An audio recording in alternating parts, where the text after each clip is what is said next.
শাহবাগ মসজিদের থেকেও এই জিনের মসজিদটা অনেক বড়। জিনরাই বলে এই মসজিদটা রাতারাতি বানায় চলে গেছে।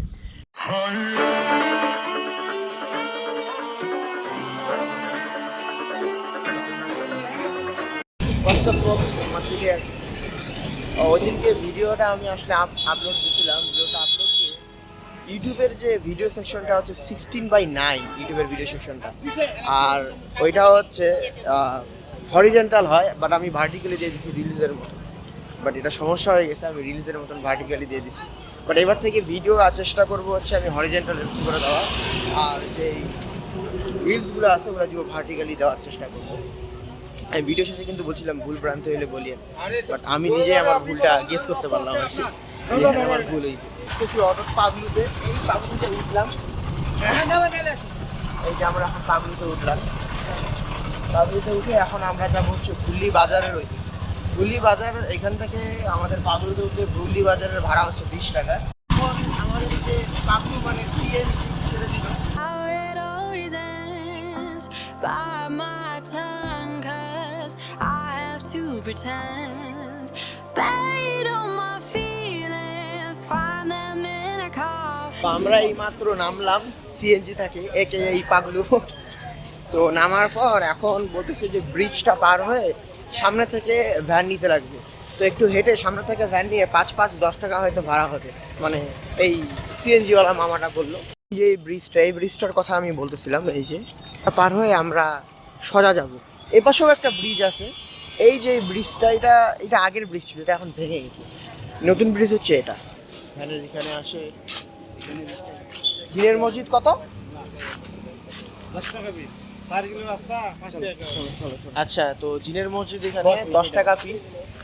জিনের মসজিদ হচ্ছে 10 টাকা পিস, আর এখন হচ্ছে 4 কিলোর রাস্তা, পার পার্সন হচ্ছে 10 টাকা। আমরা এই যে এখন ভ্যানে উঠলাম, আমি আর আরি, সাথে আছে আমাদের মামা। হাই বলে দেখি ক্যামেরাকে। মামা হাই বলতে পারবে না, সামনে ফের কি আছে, হাই বলতে গেলে আমরা বলবো। আজকে ফের ভ্যানে উঠলাম, ওই দিনও ভ্যানে উঠছিলাম, আজকেও ভ্যানে উঠলাম। অনেকদিন পর আসলে শহরে থেকে ভ্যানের এই মজাটা পাওয়া যায় না। তো এই ভ্যানের এই মজাটা পেতে হলে আমাদেরকে সবসময় গ্রামের দিকে আসতে হবে। যদিও এটা পুরোপুরি গ্রাম না, বাট এদিকটা একটু গ্রাম সাইডেই পড়ে। না, গ্রাম মামা বলতেছে গ্রাম। তো এখানে ভ্যানের চলাচল বেশি, আর আমরা তো শহরে বেশিরভাগ রিক্সায় চলে বেশি মজা পাই। বাট এখন যারা গ্রামের মানুষ তারা আসলে সবসময় রিক্সার থেকে ভ্যানকে বেশি প্রেফার করে।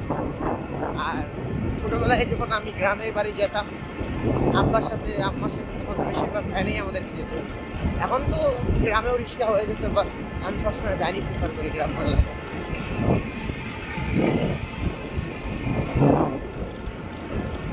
এই যে মসজিদ, শাহবাগ মসজিদের থেকেও এই জিনের মসজিদটা অনেক বড়, সুন্দরও দেখতে। এই যে আপনারা আমার পিছনে এখন দেখতে পাচ্ছেন জিনের মসজিদ।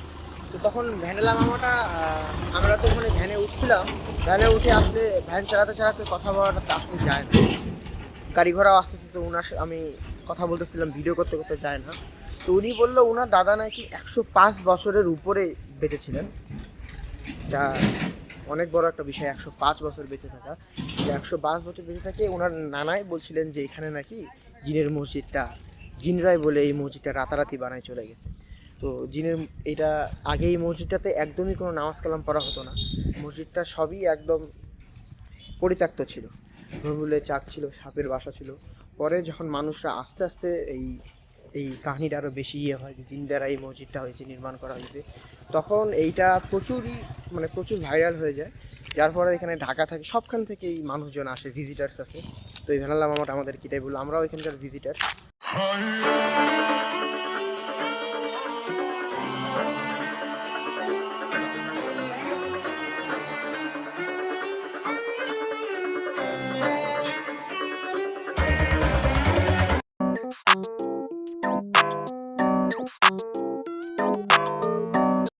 মসজিদের ভেতরে এটা, বাইরের যারা ভিজিটার্স আছে তারাও নামাজ পড়ে, এলাকার লোকজনও এখানে নামাজ পড়ে। আজকের দিনের জন্য এইটাই ভিডিও ছিল। এটাই হচ্ছে জিনের মসজিদ।